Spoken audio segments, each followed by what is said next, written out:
DBC নিউজের ঈদের বিশেষ আয়োজন খেলার সাথী অনুষ্ঠানে সবাইকে স্বাগত জানাচ্ছি। আমি রিয়াসাদ আজিম। আজকের এই অনুষ্ঠানটা খুবই হাই প্রোফাইল, মানে এখানে আমার কথা বলতেই ভয় লাগছে। আমার সাথে যে দুজন রয়েছেন, একজন হচ্ছে বাংলাদেশের ফুটবল ইতিহাসের, আমরা যাদেরকে আসলে ওই ৩-৪ জনকে লেজেন্ডারি ক্যারেক্টার হিসেবে হিসাব করি, কাউন্ট করি, এবং বাংলাদেশের স্পোর্টস নিয়ে ফুটবল ক্রিকেট যাই হোক না কেন সব বিবেচনা এই মুহূর্তে যার সিদ্ধান্তের জন্য আসলে সবাই অপেক্ষা করে, Aminul Haque, ex captain national football team. এবং আমার সাথে রয়েছেন সাবেক অধিনায়ক জাতীয় ক্রিকেট দলের, সাবেক খেলোয়াড়, ক্রিকেটার, এখনো খেলছেন, খালেদ মাসুদ পাইলট। পাইলট ভাই, আপনার খেলাধুলা কেমন চলছে? আলহামদুলিল্লাহ চলছে এখনো। গুড। খেলার মাঠে খেলে, খেলার বাইরেও খেলে, মাঠের বাইরেও খেলে, অন্যরকম খেলোয়াড় আমিনুল ভাই। মানে এখনো ফুটবল খেলি, ও জানে তো। রাইট। রাতে 4 নাম্বার অনেক কিছু না, এটা দেখছি আমি। পাইলট ভাই মানে ক্রিকেটার তো ছিলই সে, তারপরে ক্রিকেটও খেলে, পাশাপাশি সুযোগ পেলে ফুটবল খেলে। আমিও একদিন গিয়েছিলাম 4 নাম্বার মাঠে। 4 নাম্বার মাঠে, রাইট।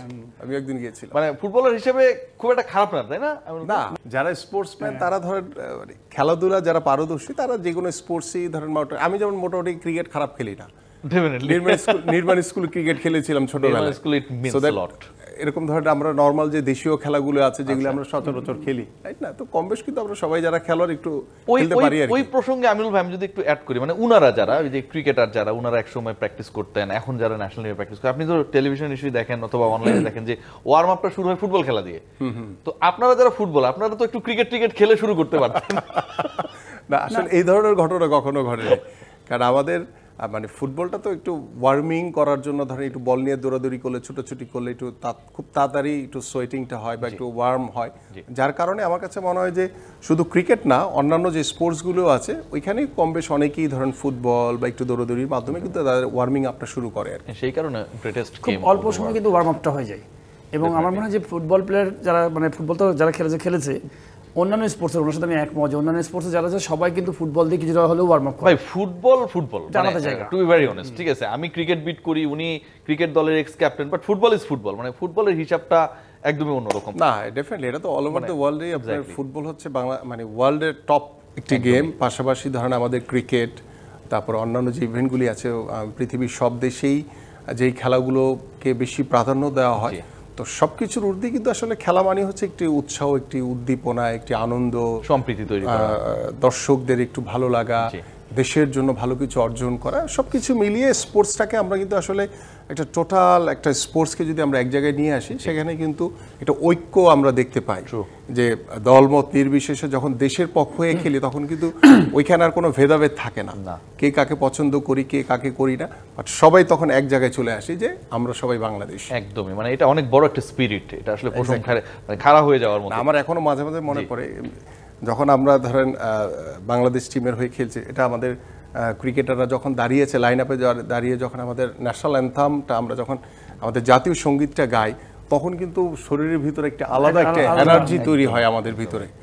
এটা কিন্তু আসলে অন্যরকম একটি অনুভূতি। এটা দেশ দেখছে না, যারা ছাড়া কেউ বুঝে না, এটা কেউ বুঝবে না আসলে। এটা অন্যরকম একটা ফিলিং কাজ করে। আমাদেরই কেমন লাগে, তো আপনারা তো ওই মাঠে থাকেন, ওই পিচের মধ্যে আপনি যদি রিয়েলি ফিল করেন, আপনি চোখ দিয়ে পানি পড়তে থাকবে। একটু আছে না যে আমরা যখন গাই যে আমার সোনার বাংলাদেশ, যখন এই যে গানটা যে গাই, এটা অন্যরকম একটা অনুভূতি। সত্যি কথা, রবীন্দ্রনাথ ঠাকুর এমন কিছু একটা তৈরি করে গেছে যেটা আসলে আমরা এমন ভাবে আমাদের পুরো লাইফকে, আমাদের পুরো স্পিরিটকে আসলে মানে চালিত করে, এটা অসাধারণ। একটু ওই প্রসঙ্গ থেকে যদি একটু অন্যভাবে আসি, যে খেলার সাথে আমাদের যে ট্যাগ লাইন, ভাইয়া ওই জায়গায় আপনারা আপনাদেরকে চিনলেন কেমনে? মানে এই বিখ্যাত ক্যাপ্টেনকে আপনি কেমনে চিনলেন? আর এটা কিভাবে ছিলাম, মানে কবে লাস্ট বলতে পারবো না, বাট ফুটবল ক্রিকেট আমরা একসাথে থাকতাম, তাই আবনি ক্লাবে, তাই না? প্রথম আমরা মানে প্রথম আটকে রাখছিল, এটা কি আপনি ওই সময় ছিলেন কিনা? অবরুদ্ধ করে রাখা, অত খেয়াল নাই আমার, উনি বলতে পারবে। কিন্তু আমার কাছে মনে হয় যে আমরা, উনি যেমন ফুটবলে হিরো ওই সময়, আমরা ক্রিকেট খেলি। মানে আপনি কি এখন ওনাকে হিরো বলতে যাচ্ছেন? না, তখন আমি হিরো বলতে হচ্ছে যে আইকন প্লেয়ার না, তখন তো Aminul Martin goalkeeper, best goalkeeper, বাংলাদেশের গোলকিপার আবহাওয়া দেখেছি। আর আবহাওয়াতে তখন ছিল কি, আমরা যতই ভালো ক্রিকেটের যতই উদ্দীপনা থাকুক না কেন, আমরা ফুটবলের ভক্ত ছিলাম। তো এই বাসে করে চলে যেতাম, স্টেডিয়ামে খেলা দেখতে চলে যেতাম, তো মজা ছিল। আর আমার মনে আছে যে মুন্না ভাই মাঝখানে রুমে থাকতো, তো সব কিছু মিলে আমরা ফুটবল প্লেয়াররা যখনই ওই যে দুপুরবেলায় খাওয়া দাওয়া করে যে রেডি হচ্ছে না, ওই বাইরে প্রাচীরের পাশ দিয়ে হাজার হাজার দর্শক দাঁড়িয়ে আছে, কখনো ওই একটা প্লেয়ারকে দেখবে। আচ্ছা, এইরকম ছিল। মানে এখন মিরপুর স্টেডিয়ামে যেটা হয় এক্স্যাক্টলি ওই জিনিসটা, ফুটবল দেখার জন্য পরিবেশ আলাদা ছিল। আচ্ছা, পাইলট ভাই রোলটা কেমন ছিল, মানে পাইলট ভাইয়ের সাথে না আমি আসলে চুপচাপ ঠান্ডা ছিলাম তাই না? বিশ্বাসযোগ্য না।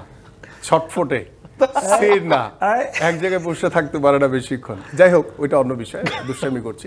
আমার কাছে যেটা মনে হয় যে আমরা যখন খেলেছি বা পাইলট ভাইরা যখন খেলেছে বা পাইলট ভাইদের সমসাময়িক যারা ছিল বা আমাদের সমসাময়িক যারা ছিল, আমাদের সময় কিন্তু দেখা গেছে যে ফুটবল বলেন বা ক্রিকেট বলেন, আমাদের ভিতরে কিন্তু আলাদা একটা বন্ডিং ছিল, সেটা ক্রিকেটার হোক বা ফুটবলার হোক। বাট আমার কাছে মনে হয় যে ইদানিং কালের অবস্থা আমি বলতে পারবো না, বাট মাঝখানে আমার কাছে মনে হয়েছে যে ফুটবলার বা ক্রিকেটারদের সাথে যে একটা যে কমিউনিকেশন, একটি যে মানে ভ্রাতৃত্ববোধ, যে সম্পর্কটা, একটি আন্তরিকতা, বন্ডিং, সেটা কিন্তু অনেক গ্যাপ আমার কাছে মনে হয়েছে। বাট আমরা দেখেন এখনো যখনই ধরেন পাইলট ভাই বা আমাদের সুমন ভাই বা আমাদের এক্স যারা ক্রিকেটার রয়েছে বা অন্য যে কোনো ইভেন্টেরই যারা আমাদের সময়কার ছিল, তাদের সাথে দেখলে কিন্তু আমাদের ভিতরে একটু অন্যরকম একটা অনুভূতি কাজ করে, ওই অতীতটা রিকল হয়। যেমন সে ধরেন আপনাদের যে বিভিন্ন স্পোর্টসে যারা জার্নালিস্টদের যে ইফতারগুলি হয় বা বিভিন্ন যে সংগঠনের যে এইগুলি কিন্তু সচরাচর আসলে এক্সট্রিম কোনো জরুরি না থাকলে কখনো মিস করার চেষ্টা করি না, ডিউ টু দ্যাট রিজন যে ওইখানে গেলে সবার সাথে দেখা হবে, একটা মিলন মেলা হয়। এই যে একটা আন্তরিকতা, এটা আমার কাছে মনে হয় না যে এখনকার প্লেয়ারদের ভিতরে সেই বন্ডিংটা ডেফিনেটলি ওই গ্যাপটা আছে। এখনো আমার মনে হয় ভালো বন্ধু ফুটবল প্লেয়ারদের স্বপন ভাই, গাউস ভাই, ওরা আমার চেয়ে 1-2 বছরের সিনিয়র, কিন্তু এত সম্পর্ক, মানে স্বপন গাউস নাম শুনলে আমি তখন এই স্বপন গাউস মানে ওই ব্যাচগুলো মজার ছিল। এটা জাকির ভাই ওই খেলতো মজা, ওই মজাটাকে একটু কোরিলেট করি। মানে ধরেন ঈদের আয়োজনে আমরা আলোচনা করছি পাইলট ভাই, অনেক ঈদ তো আপনারা, আমি ওনার প্র্যাকটিস ধরেন আবহানী মাঠের ছোট্ট লন আছে না, এই প্র্যাকটিস করেই যাচ্ছে শুধু ডাকতেই গেছে ভাই, উনি লিজেন্ডারি।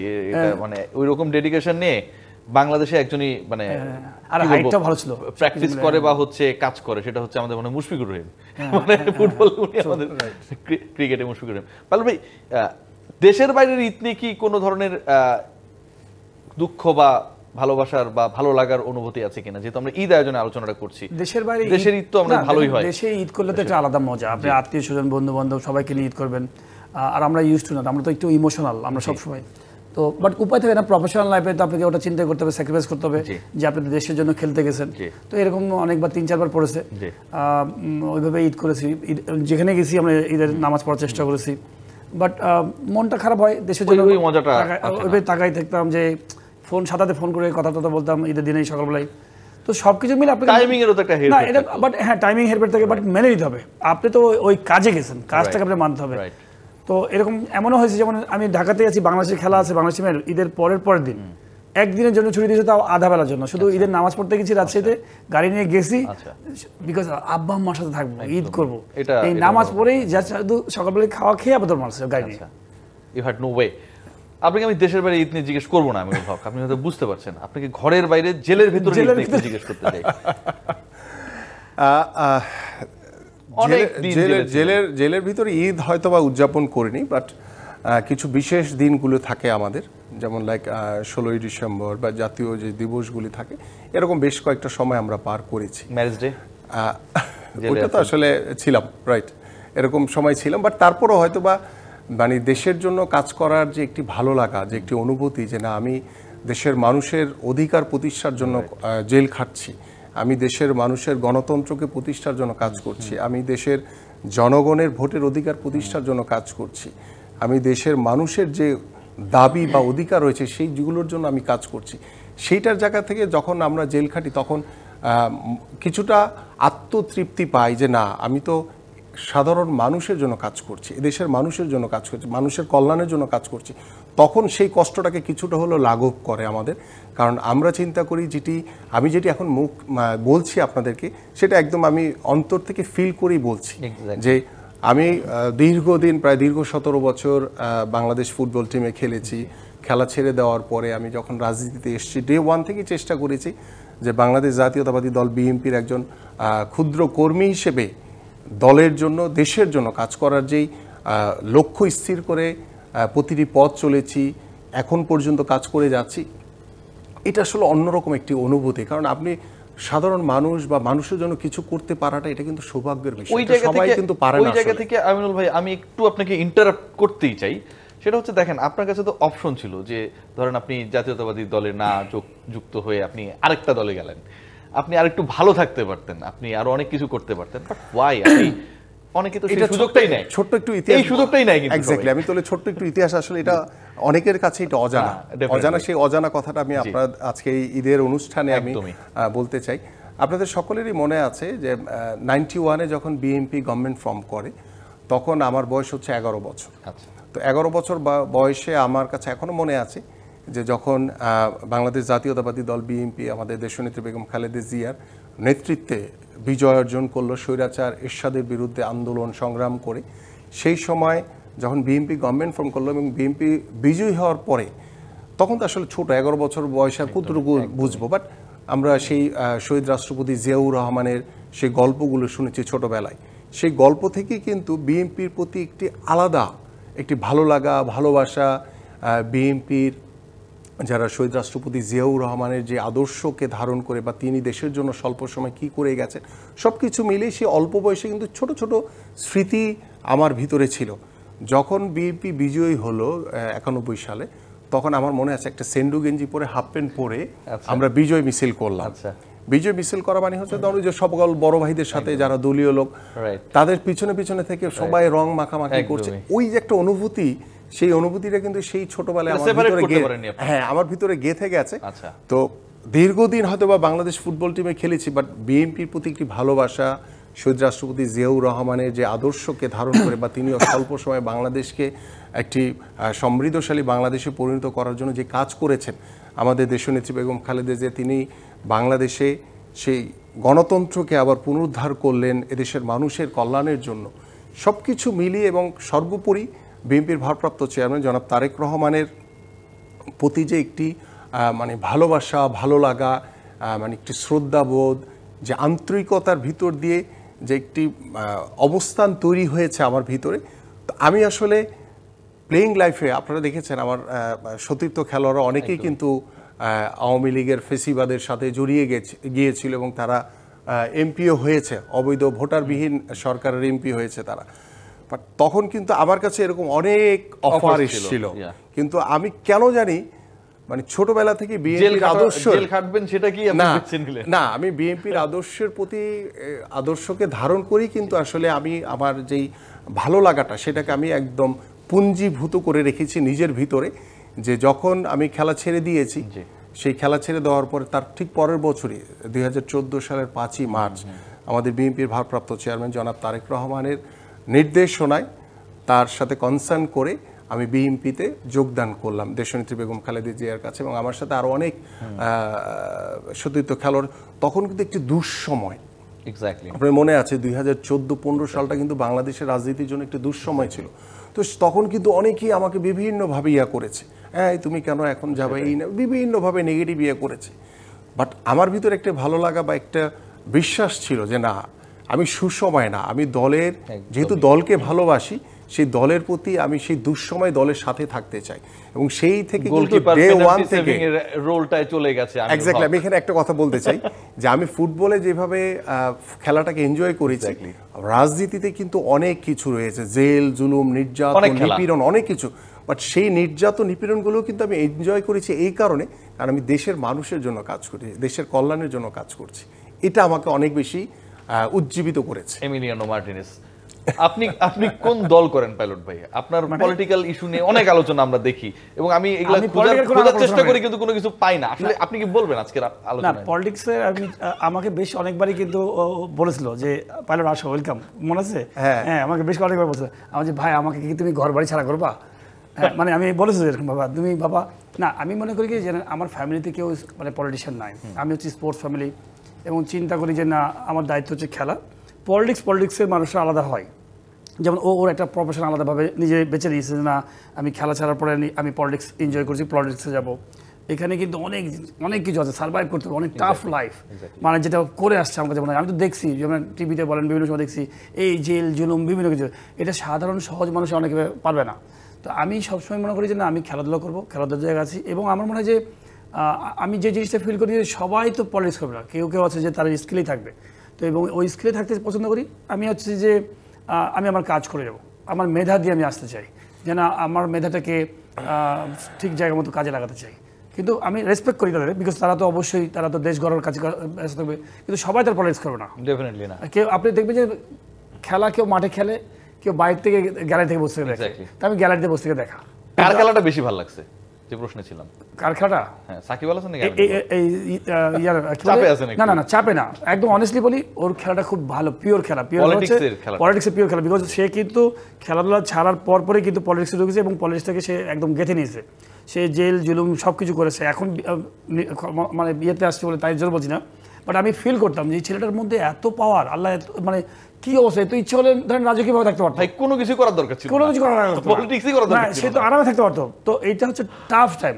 আর সাকিবের কথা যেটা বলছেন, আমি মনে করি যে সাকিবের ঘটনাটা হচ্ছে অন্য কেস আমার কাছে মনে হয়। অ্যাজ এ প্লেয়ার, আমাদের জুনিয়র ছোট ভাই, হয়তো অনেকে ভাবে যে সাকিব খুব অন্যায় কাজ করেছে, হ্যাঁ ভুল করেছে, এটা স্বাভাবিক, কিন্তু আমার কাছে মনে হয় যে সে না গেলেই পারতো চোখ বন্ধ করে। তার কাছে তো এমপি কোনো ব্যাপারই না, সে সাকিব আল হাসান, সিম্পল একটা কথা, সে সাকিব আল হাসান, সবাইকে ফ্ল্যাগ নিয়ে চড়তে হবে এমন কোনো কথা নাই, সিম্পল একটা কথা। সে আরেকটা হচ্ছে যে আমি পলিটিক্সে যাবো কেন, আমি একদম আলাদা একটা ব্র্যান্ড সাকিব আল হাসান থাকবো, নিউট্রাল, আমি মানুষের জন্য দেশের জন্য কাজ করবো। ভাই আমার অবজেকশনের জায়গাটা আর খেলা ছাড়া পরে যেতে পারতো, আমার অবজেকশনের খেলা ছাড়া জায়গাটা পরে। ঈদের আয়োজন, যদিও সাকিব আল হাসান সবসময় রেলেভেন্ট, ঈদের দিনও রেলেভেন্ট, রমজান মাসও রেলেভেন্ট। কেন রেলেভেন্ট সেই জিনিসটা নিশ্চয়ই আপনারা না জানেন। ভাই, আমি বলবো খেলা ছাড়া পরে যেত, ঠিক আছে না, হ্যাঁ, সেই আলোচনা আমরা আসবো, একটা বিরতি নিই আমরা, তাই না? খেলা জমে উঠেছে খেলার সাথে অনুষ্ঠানে। আমার সাথে রয়েছেন আমিনুল হক এবং খালেদ মাসুদ পাইলট। বিরতি দিচ্ছি। ডিবিসি নিউজের ঈদের বিশেষ আয়োজন খেলার সাথে অনুষ্ঠানে আপনার সাথে আছে আমি রিয়াসাদ আজিম। আমার সাথে রয়েছেন দুই গ্রেট, নাম বলবো না, আপনাদেরকে দেখা যাচ্ছে এখন স্ক্রিনে। আমিনুল ভাই, যে রিয়াসাদ তো গ্রেট ভাই এখন অনলাইনে। না আমি ফাটা ফেলছে। উনি আমার ইন্টারভিউ দেয় না, বুঝেন আমার অবস্থা বুঝতেছেন। আমিনুল ভাই আমি ইন্টারভিউ পাই না। আই থিঙ্ক জেল টেলে গেলে আমিনুল ভাই পরবর্তীতে আমার মধ্যে একটু দয়াশীল হবে। না এতটাই ব্যস্ত, কারণ আপনি তো বুঝতেছেন এই দেশের যে পরিস্থিতি। প্লেয়ার হন তাহলে দয়শীল হবে। প্লেয়ার না, উনি আমাকে পছন্দ করে অনেক আগে থেকে আমাদের। মানে আমার হচ্ছে কি, ধরেন ছোটবেলায় যখন যারা খেলেছি, যেমন ধরেন আপনি বা আমাদের হীরাবাই থেকে শুরু করে যারা স্পোর্টস এরিয়া, তাদের সাথে কিন্তু এখনো আমার যোগাযোগ, ফ্যামিলিয়ার সম্পর্ক, অন্যরকম একটা কিন্তু মানে ভালো লাগা। এখানে কোনো ইফস এন্ড বাটস নাই, না এখানে কোনো কিছু নাই, রাইট। যে প্রসঙ্গে যাচ্ছিলাম, ঠিক আছে, আপনার কাছে আবার আসবো। আমিনুল ভাই, আপনি খেলা ছাড়ার পরে পলিটিক্স শুরু করলেন। আমরা একটা জিনিস দেখলাম যে আমি আসলে এটা আমি জানি না আসলে এই ফিলসফিটা কি কাজ করে। আমাদের ক্রিকেটারদেরই একটা বড় অংশ বা সিগনিফিকেন্ট অংশ, বড় অংশ বলে ভুল হবে, খেলতে খেলতেই এমপি হয়ে গেলেন। রাজনৈতিক মতাদর্শ থাকতে পারে, এটা যার তার, এটা নিয়ে আমার কোনো কথা নেই, আপনিও নিশ্চয়ই এটা নিয়ে ঘাটাবেন না। কিন্তু রানিং ক্রিকেটার, রানিং ফুটবলার, হ্যাঁ, খেলা না ছাড়ার আগেই হচ্ছে আপনার পার্লামেন্টে চলে যাচ্ছে, মানে এইটা কি আসলে সাপোর্টেবল? বিষয়টা হচ্ছে কি, দেখেন আপনার গত যেহেতু আমি পলিটিশিয়ান, সো দ্যাট আমার কথার ভিতরে পলিটিক্সটা থাকবে, খুব সচরাচর ভাবেই থাকবে। বাট আমি গত 17 বছরে ধরেন যে 3টা নির্বাচন হয়েছিল, হ্যাঁ, স্বৈরাচার শেখ হাসিনা যে নির্বাচনগুলি করেছিল, সেটা টোটালি কিন্তু জনগণ থেকে বিচ্ছিন্ন হয়ে সে জোর করে কিভাবে ক্ষমতায় থাকা যায়। কখনো সে আপনার বিনা ভোটে 154 সিট পেয়েছে, কখনো সে রাতের অন্ধকারে ভোট করেছে, আবার কখনো সে নাটকীয় ডামি নির্বাচনের মাধ্যমে সে নির্বাচিত হয়েছে। বাট সেখানে কিন্তু বাংলাদেশের জনগণের কোনো সংযোগ ছিল না, কোনো কিছু ছিল না। তো সে জনগণ থেকে বিচ্ছিন্ন হয়ে জোর করে ক্ষমতায় ধরে রাখার জন্য রাষ্ট্রীয় যন্ত্রকে ব্যবহার করেছে, রাষ্ট্রীয় প্রতিষ্ঠানগুলোকে ব্যবহার করে সে ক্ষমতায় বসেছিল। এইটা কথাটা বলার উদ্দেশ্যটা হচ্ছে, দেখেন বিভিন্ন সময় সে নিজের দলের প্রতি ধরেন কিছু সেলিব্রিটি ট্রেনে, যেমন আমাদের অনেকে চিত্র জগতেরও কিন্তু অনেকে এমপি হয়েছে। যখন সে জনগণ থেকে বিচ্ছিন্ন হয়ে গেছে, বিচ্ছিন্ন হওয়ার কারণে তার তো কিছু ধরে আগাইতে হবে, মানে তার যে স্বৈরাচারী চিন্তা সেটাকে তো কিছুটা পাবলিকলি প্লেস করতে হবে। তো সেই চিন্তা থেকে সে, হ্যাঁ, তো কখনো সে ওই সাকিব, কখনো মাশরাফি, কখনো ওই যে কি চিত্রনায়ক ফেরদৌস, তাদেরকে ব্যবহার করেছে। এখন আমার কথা হচ্ছে, যেটি পাইলট ভাই বললেন এবং আপনিও বললেন, আমি যেমন খেলা ছেড়ে দেওয়ার পরে আমি রাজনীতিতে যোগ দিয়েছি এবং সেইটা দুঃসময় আমি একটু যোগ দিয়েছি। তো সেই থেকে আমি কিন্তু নিজেকে চেষ্টা করেছি দলের একজন ক্ষুদ্র কর্মী হিসেবে নিজেকে আস্তে আস্তে দলের জন্য, দেশের জন্য কাজ করার জন্য নিজেকে নিবেদিত করে দিয়েছি। কিন্তু যারা সাকিব কিংবা মাশরাফি, তারা তো এসে রেডিমেড এমপি হয়ে গেছে, তাদের তো কোনো দলের পক্ষে কোনো কিছু কাজ করতে হয় না, কোনো কর্মসূচিতে অংশগ্রহণ করা লাগে নাই, তারা টিকিট দিয়েছে, বিনা ভোটে এমপি হয়ে গেছে। এই জায়গা থেকে এসে কিন্তু আসলে আমি যেটি প্রথমেই বলেছি যে স্পোর্টস এমন একটি জায়গা যেখানে দলমত নির্বিশেষে কিন্তু একটি জাতিকে এক করে ফেলে। কিন্তু আপনি যখনই কোনো একটি দলের পক্ষে চলে গেলেন, তখন কিন্তু নিজেকে ডিভাইড হয়ে গেলেন। এখন সাকিবের কেন এমপি হতে হবে, মাশরাফিকে কেন এমপি হতে হবে, সেটা তো তারা খেলা ছেড়ে দেওয়ার পরে হতে পারতো। এবং তারা এমন একটি দলের সাথে গিয়েছে যে দল বাংলাদেশের জনগণ থেকে বিচ্ছিন্ন ছিল, জনগণ তাদের কোনো ভোটের প্রয়োজন হয় নাই। তো যার কারণে কিন্তু এই প্রশ্নগুলো নতুন করে অ্যারাইজ করছে। এবং আমি যে কথাটি সবসময় বলেছি যে অনেকে আমাকে প্রশ্ন করেছে যে আপনি তো জেল জুলুম মামলা হামলার শিকার হয়ে ব্যাপকভাবে নির্যাতনের শিকার হয়েছি আমি, বাট আমি কখনোই চাই না যে কোনো স্পোর্টসম্যানের যাতে আমার মতো এই বিষয়গুলি ফেস করে তাকে আসতে হয়। আমার সামনে পাইলট ভাই বসা, আমি কিন্তু পাইলট ভাইকে অনেকবার বলেছি যে পাইলট ভাই আসেন আমাদের সাথে কাজ করেন, বাট সে বলছে ভাই এই সময় যাব না, নিজের চাকরি, যেহেতু সে পলিটিক্স করে না। বাট আমি তাকে মনে হয়েছে মারপ্যাচ বুঝে না, হ্যাঁ, যে মনে হয়েছে যে না আমরা ভালো ভালো মানুষগুলোকে পলিটিক্সে টানতে চাই, যে না যাতে পরিবেশটা চেঞ্জ হয়। কল করা মানে তো ডেফিনেটলি আপনাদের আমি মোটো পাইলট ভাই থেকে শুরু করে আরো অনেককেই বলেছি, আচ্ছা, যারা কোনো দলের সাথে জড়িত না, তারা নিউট্রালি মনে হয়েছে যে তারা দেশের জন্য খেলেছে, তারা দেশে যেহেতু খেলা ছেড়ে দিয়েছে তাহলে দেশের সাথে মানুষের জন্য কাজ করবে। এক্স্যাক্টলি। পাইলট ভাই, আমি সাকিবের জন্য কি মন খারাপ হয়? যে জিনিসটা আমাদের পলিটিক্সের সবচেয়ে একটা বড় প্রবলেম হচ্ছে যে আমাদের পলিটিক্সে খুব নোংরামি আছে, যে অসম্মান করা খুব। ধরেন আপনি পলিটিক্স আপনি করতে পারেন, ইনিও করতে পারে, কিন্তু আপনাকে বাজে কেস দিয়ে বা বাজেভাবে আপনাকে ইয়া করা, এগুলো খুব হ্যারাসমেন্ট করা, এটা আমার কাছে মানে খুব বাজে। আপনি দুই পক্ষ, আপনি খেলতে আসছেন মানে মাঠে খেলবেন, ম্যাচ খেলার পরে দুজনে তো হ্যান্ডশেক করবে। তো আমার কাছে মনে হয় অফ দ্য ফিল্ড এনারা খুবই খারাপ অ্যাটিটিউড ছিল বিগত, আমি যেটা আমার পর্যবেক্ষণ। ফুটবল ক্রিকেটে কি কোনো ক্লাশ ছিল ইন্টারনালি আমাদের ফুটবল ক্রিকেটে? হ্যাঁ, মানে পলিটিক্সের কথা বলছি। না না না, আমি যেমন ক্লাবে থাকতাম, অনেকে ধরেন বাসা থাকতো ঢাকাতে, বাট আমার সবচেয়ে বেস্ট ফ্রেন্ডরা ছিল আমার মানে ক্লাবে ফুটবল এবং ক্রিকেট এবং হকি, মামুনরা ছিল। তো আমরা একটা বিশাল ফ্যামিলি, জুম্মন ভাই ছিল, মনে আছে জুম্মন ভাই সারা বছর থাকতো, রহমত ভাই, আমরা মানে একটা বিশাল কমেডি, বিশাল মজার মধ্যে থাকতাম এবং এত সুন্দর এনভায়রনমেন্ট ছিল। বড়রা আমাদেরকে সুন্দর গাইড করতো, ওনাদেরকে ফলো করতাম যে কি করছে ও কি করছে। তো সবকিছু মিলে খুব ভালো একটা এনভায়রনমেন্ট ছিল। সাকিবের জন্য কি আপনার কোনো ধরনের দুঃখবোধ কাজ করে? আমি খুব মিস করি, বিকজ এত বড় একটা গ্রেট প্লেয়ার, কারণ 6 মাস ভুল করে ফেলেছে। তাই আমি ছোট্ট একটা এক্সাম্পল বলি, যেহেতু ঈদের প্রোগ্রাম একটু বলেই দিই আপনাকে। 2018 সালে নির্বাচন হয়েছে, তো আমাকে তো অনেক আগেই সে বলছিল, আমি কিন্তু 2018 সালে রাজশাহী থেকে আমাকে সামহাও কোনো একটা জায়গা থেকে আমাকে কিন্তু বলছিল যে ইলেকশন করার জন্য। কিন্তু আমার কাছে মনে হয়েছে, অনেস্টলি বলি, যে আমার কাছে এবং আমার বন্ধু বান্ধব সবাই জানতো, মোটামুটি সবাই জানতো। এটা কোন দল থেকে? আপনি বুঝতে পারছেন কোন দল, এই দল সরকারি দল, সে দলই তো। সে বিরোধী দলে যাবে, আমি ভয়ে যাইনি মারামারি করতে ভাই, যে মার খেয়ে মরে যাবো ভাই। হ্যাঁ না, নর্মালি তো আমার কাছে মনে হচ্ছে যে ধরেন আমি প্লেয়ার খালেদ মাসুদ পাইলট, যে মানুষের ভালোবাসা নিয়ে এখানে আসছি, আমি কারোই ভোট পাবো না, আমি অথচ ভোটে পাস করে যাব, আমার কাছে খুব ইনজাস্টিস মনে হচ্ছে। যে আমি ইলেকশন করলে ওই রাইটসটা নিয়ে আসবো যে জনগণ ম্যান্ডেট দিয়েছে আমাকে, তাছাড়া করবো না, করবোই না। তো পরে 2023-এও কিন্তু আমাকে আমি ওই সুযোগটা আরেকবার আসছিল, আমাকে জন বলেছে, আমি বলছি ভাই আমাকে মাফ করেন, আমি এগুলোর মধ্যে থাকবো না, আমার ফ্যামিলিতে আমার স্পোর্টস। আপনাকে কি আসলে আওয়ামী লীগ লাইক করতো, নাহলে আপনি বিসিবি ইলেকশনে মানে 2-3টা ভোট পেলেন? আমি যদি আওয়ামী লীগের সাথে না, আমি কিন্তু আওয়ামী লীগ বিএনপি বলি না ভাইয়া, না ইয়া ভাই, আমি আওয়ামী লীগ সেটাই আমার প্রশ্ন সেকেন্ডটাই। দল করতামই তাহলে গত ভোটে ফেল করতাম না, তাহলে গত ভোটে আমি ধরেন কনফার্ম আমি ডিরেক্টর ফেল করে, বাট আমি হচ্ছে বিরোধী দল সবসময়। বিরোধী দল মানে কি, আমি খারাপ জিনিস দেখতে পারি না, মানে আমি অন্যায় করবেন। এই যে ধরেন বাংলাদেশের ক্রিকেটের কথা বলেন, আমি যে এতগুলো কথা বলে এসছি এতদিন ধরে, 10 বছর 5 বছর 7 বছর ধরে, কি বলে এসছি যে বাংলাদেশ ক্রিকেট ডেভেলপ করে নাই। আমি কেন বোর্ডে যাইনি, সবসময় বাজে কথা বলতাম, বাজে বলতে তাদের বিরোধী দলের কথা বলতাম, কিন্তু আমরা ডেভেলপ করি না তো ভাই। আপনি 15 বছর এখন কি বিরোধী অবস্থা, এখন বিরোধী মতের অবস্থা কি? এখন বিরোধী মতের অবস্থা কি? এখন তো কিছু নেই, এখন তো সরকার স্বাধীন, এখন যদি মতামত দেন, সেই মতামতটা আমি একদম রাইট পরিকল্পনার কথা বলবো সবসময়, যে রাইট ট্র্যাকের কথা বলবো, সেটা যেই হোক, আমি সবসময় রাইট ট্র্যাকের কথা বলবো। জি আমিনুল ভাই, সাকিব আল হাসান কি মিস করেন কিনা? না, আমার সাথে তো মিস করে, মন থেকে মিস করে। না, বাট আমার কথা হচ্ছে কি, দেখেন আমার কাছে আমার দেশ আগে, আমার এই দেশের মানুষ আগে। তা আমার জনগণ বা আমার দেশের মানুষ যেটার পক্ষে থাকবে, আমি আমিনুল সেটার পক্ষে থাকবো। তা আমার জায়গাটা হচ্ছে সেখানে, যে আমি একটু আগে বললাম যে সাকিব বাংলাদেশের একজন গ্রেট ক্রিকেটার, নিঃসন্দেহে দলমত নির্বিশেষে সবাই তাকে পছন্দ করত। কিন্তু সে যখন বিনা ভোটের একটি এমপি হয়ে নিজেকে কালার লাগিয়ে ফেললো যে স্বৈরাচারের পক্ষে, তো সেইখানে কিন্তু আসলে আমার কাছে মনে হয় যে যারা সাকিবের ভক্ত তারাও কিন্তু অনেক বেশি কষ্ট পেয়েছে, যে সাকিবকে কেন এমপি হইতে হবে, কেন সাকিবকে বিনা ভোটের এমপি হইতে হবে, কেন তাকে ওই ষড়যন্ত্রকারীদের এমপি হইতে হবে। আপনার কাছে কি মনে হয় বলেন তো? আপনি যদি খেলা ছেড়ে দেওয়ার পরে যদি কোনো দলকে পছন্দ করে যদি সেইখানে আপনি রাজনীতিবিদদের যে শ্রম, যে মিছিল মিটিং থেকে শুরু করে তার যে ত্যাগ, যে সাধারণ মানুষের জন্য যে আপনি ভালো কিছু করতে চান, সেটা তো আপনাকে দেখাইতে হবে, তাই না? তা আপনি তো হঠাৎ করে এসে রেডিমেড যদি আপনি যদি হঠাৎ করে এসে রেডিমেড এমপি হয়ে যান, মন্ত্রী হয়ে যান, তখন তো আপনি মানুষের সেই চাওয়াটা, প্রত্যাশাটা পূরণ করতে পারবেন না কখনোই। কেন এমপি হতে হবে আসছি, পাইলট ভাই উত্তর দেওয়ার জন্য অস্থির হয়ে আছে, আর আমি ব্রেক নেওয়ার জন্য অস্থির হয়ে আছি। বিরতি নিচ্ছি। ঈদের বিশেষ আয়োজন খেলার সাথে অনুষ্ঠানে আপনাদের সাথে আছি রিয়াসাদ আজিম, আমার সাথে রয়েছেন আমিনুল হক, খালেদ মাসুদ পাইলট। এরপরে আসলে অ্যাস্ট্রোনে যে পরিচিতি দেওয়ার দরকার সেটার দরকার নেই।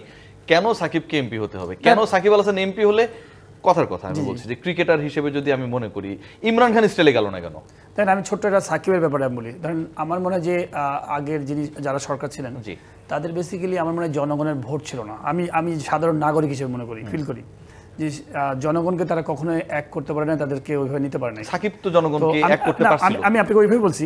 তো লাস্ট আমার কাছে মনে হয় যে গভর্নমেন্টের প্ল্যান ছিল যে আমরা সেলিব্রিটি যাদের কাছে সোশ্যাল মিডিয়া হোক বা বিভিন্নভাবে যে প্রচুর ফ্যান ফলোয়ার্স আছে, তাদের ওই জনপ্রিয়তাকে আমি কাজে লাগাবো এবং বিদেশি কূটনীতিদেরকে আমি দেখাবো যে দেখো ইনারা এই সেলিব্রিটিরা বাংলাদেশে ইলেকশন করতে আসছে, যেটা আমার অনুধাবন একজন নাগরিক হিসেবে। এটা 100% আমার অনুধাবন। এবং এইভাবে আমার কাছে মনে হয় সাকিবকে আমার কাছে মনে হয় নিয়ে আসছে যে সাকিব কি দ্যাট মাচ ফুল যে ওরে নিয়ে আসলো, চলে আসলো। রিয়াসাদ ভাই আপনি আমি কাউকে অসম্মান করে বলছি না, বাট আগের গভর্নমেন্ট অসম্মান না, আমি ফ্যাক্টটা আগের গভর্নমেন্টে যিনি প্রাইম মিনিস্টার ছিলেন উনি এমন পাওয়ারফুল ছিলেন, উনি যদি এদিকে তাকায় তো ওইটা মানে আপনি ধরেন বুঝতে হবে যে তার মানে তোমাকে দিকে আমি তাকাইছি। আপনি তো রিজেক্ট করছেন, আপনি তো রিজেক্ট করছেন। আমি একটু অ্যাড করি এখানে, অবশ্যই অবশ্যই স্বৈরাচারের যে ভয়াবহ রূপ, ভয়ঙ্কর যে ফ্যাসিস্টের যে চেহারা, সেই চেহারা দেখে যে কেউই ভয় পাইছে। আমি তাই না ভাই, কি বলো ওই যে বললো আপনি আপনি আপনি যদি ধরেন সাপোজ আমি এক্স প্রাইম মিনিস্টার কথা বলছি, আচ্ছা উনি যদি বলে যে রিয়াসাদ আমি আপনার কাছে আসবো, ইন্টারেস্টিং কোশ্চেন বলেন, তোমাকে আমি এমপি বানাবো, তুমি আর চিন্তা করো না।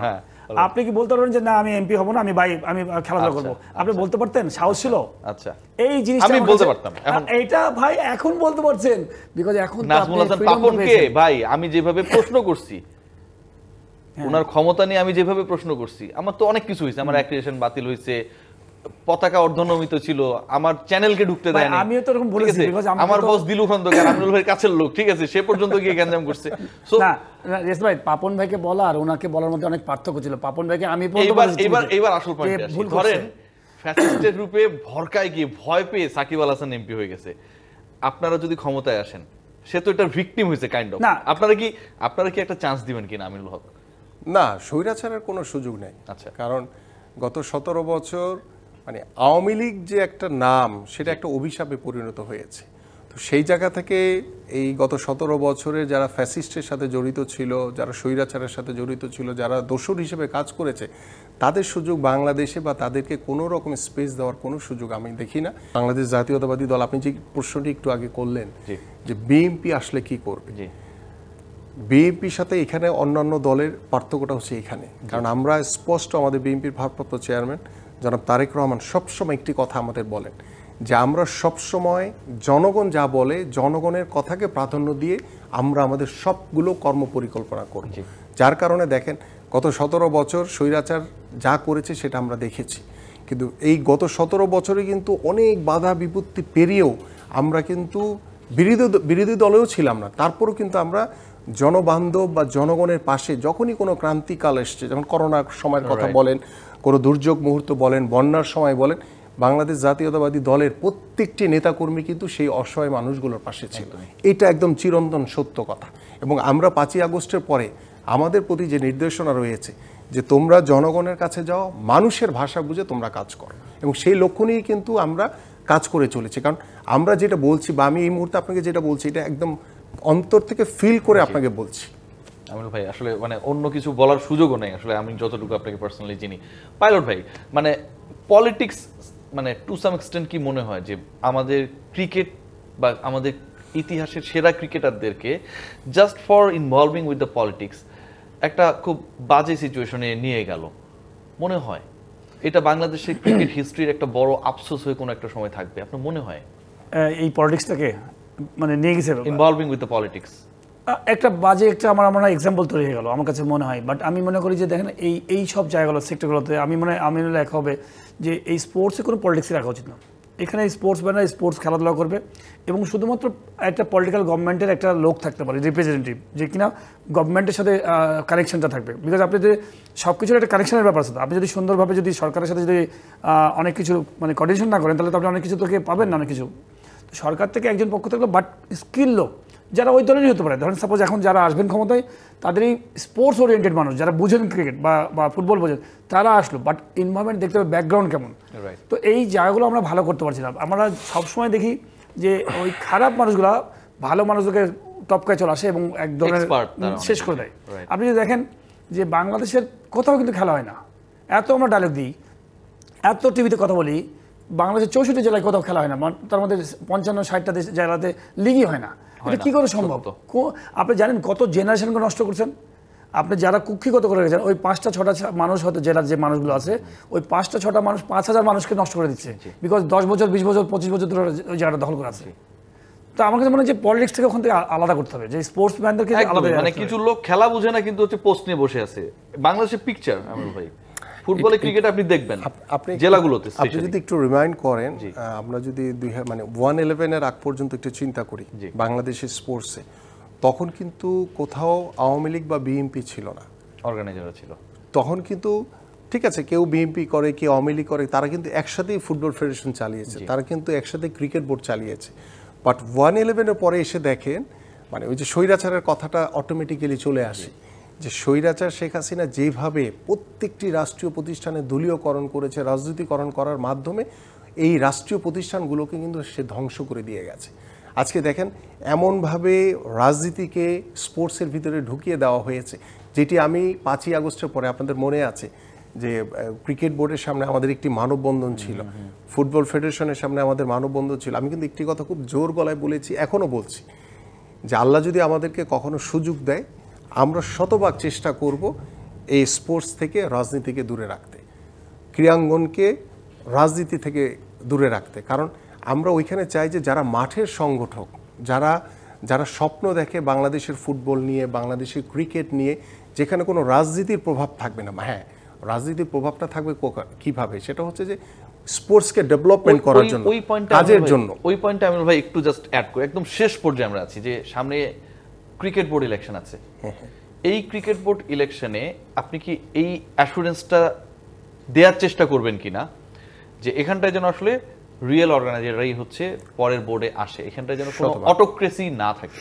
আমি শতভাগ আপনার সাথে একমত, এবং এটার জন্য আমি ইতিমধ্যে আমাদের মাননীয় ভারপ্রাপ্ত চেয়ারম্যান মহোদয়ের সাথে কথা বলেছি, যে আল্লাহ পাক যদি আমাদেরকে সুযোগ দেয়, আমরা চিন্তা করব, এবং আমরা বাস্তবে, আমি হয়তো বা রাতারাতি পারবো না, কারণ এত বড় একটা প্ল্যাটফর্ম। নেক্সট ইলেকশনে কি বিএনপির রোল থাকবে কিনা? না, সেটা হচ্ছে অক্টোবরে ইলেকশনে বিএনপির রোল, অক্টোবরে যে ইলেকশন হবে সেই ইলেকশনটা আমরা তো যেহেতু অন্তর্বর্তীকালীন সরকার, তারা দায়িত্বে রয়েছে, আমরা চাইবো, আমরা আশা করি, বা আমি ব্যক্তিগতভাবে চাই, আমার মাননীয় ভারপ্রাপ্ত চেয়ারম্যান মহোদয় চায়, যারা রিয়েল অর্গানাইজার, যাদেরকে দিয়ে ক্রিকেটার ডেভেলপমেন্ট হবে, যারা ক্রিকেটের জন্য পাগল, তাদেরকে যাতে বোর্ডের ডিরেক্টর হয়।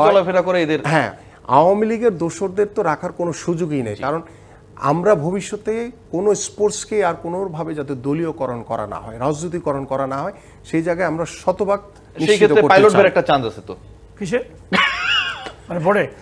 না, আমি সবসময় বিরোধী দল ভাই, আমি সবসময় বিরোধী থাকতে ভালো লাগে না। বিষয়টা এরকম না পাইলট ভাই, আমার কথা হচ্ছে যে মানে এটা তো যেহেতু কাউন্সিলরদের একটা ভোটের বিষয় রয়েছে, এবং সেই কাউন্সিলরগুলোও কিন্তু আপনার একটু মাঝখানে মাথায় রাখতে হবে, কারণ এই অন্তর্বর্তীকালীন সরকারের যে দীর্ঘ সময় পার হয়ে আসে, প্রায় 7 মাস আমরা পার হতে চলেছি। আগামী অক্টোবরে যদি নির্বাচনকে টার্গেট করেন, এবং বা আমরা যদি ধরে নিই যে আগামী মানে এই যে ডিসেম্বর, সামনে ডিসেম্বরে যদি জাতীয় সংসদ নির্বাচন হয়, সেই ক্ষেত্রে অক্টোবরে যদি ক্রিকেট বোর্ডে নির্বাচন হয়, তো সেই যে কাউন্সিলর যারা রয়েছে বিভিন্ন ক্লাবের বা বিভাগীয় জায়গায় বা জেলা পর্যায়ে যারা রয়েছে, তারা কারা? তারা যদি ওই আওয়ামী লীগের দোসর হয়ে থাকে, এখন কারা এখানে ইলেকশন করবে, সেটার উপর কিন্তু অনেক কিছু নির্ভর করে। পাইলট ভাই তো কাউন্সিলর হতে পারছে না বা পারে নাই মনে হয়। না, আমি ছোট একটু অ্যাড করি, সেটাই। আমি তো আমরা সবাই কিন্তু জানি যে ও খুবই অনেস্ট, বাট এত রাতারাতি কিন্তু ম্যাসিভ চেঞ্জ হবে না, বিকজ ওর পক্ষ হবে না, বিকজ একটা পুরো ঘুনে ধরা কাট, আপনি রাতারাতি ঘুম বাই করতে পারবেন না। তো স্লোলি আমার মনে হয় যে যেতে হবে। তো ও আমরা জানি যে ও আইকনিক লোক, হ্যাঁ, কিন্তু কথা হচ্ছে এত রাতারাতি ধাম করে চেঞ্জ করতে পারবে, বিকজ ভাইরাস জমে আছে তো আপনার সাথে, পুরো ভাইরাস থেকে তাকে আটকাতে হবে, তারপরে এখন রাস্তা বাইর করবেন। একদমই না, আমি শতভাগ একমত। এটা রাতারাতি কখনোই সম্ভব না, বাট আমাদের লক্ষ্যটা থাকতে হবে এবং আপনারা আপনাদের এই লক্ষ্যটা নিশ্চয়ই এক্সপ্রেস করবেন ওপেনলি। শতভাগ আমরা নিশ্চিত করতে চাই। Thank you so much Aminul Haque, Khaled Masud Pilot. আসলে ওনারা কেউ জেমস বন্ড না যে হুট করে গিয়ে একটা অ্যাটাক করে হচ্ছে পুরো সিস্টেমটাই চেঞ্জ করে ফেললো, বাট ডেফিনেটলি জেমস বন্ডের যে নায়কের ইন্টেনশন, সেই ইন্টেনশন নিয়ে আসলে এই দুজন মানুষ কাজ করতে চান স্পোর্টসে। সবাই ভালো থাকবেন, টেক গ্রেট কেয়ার।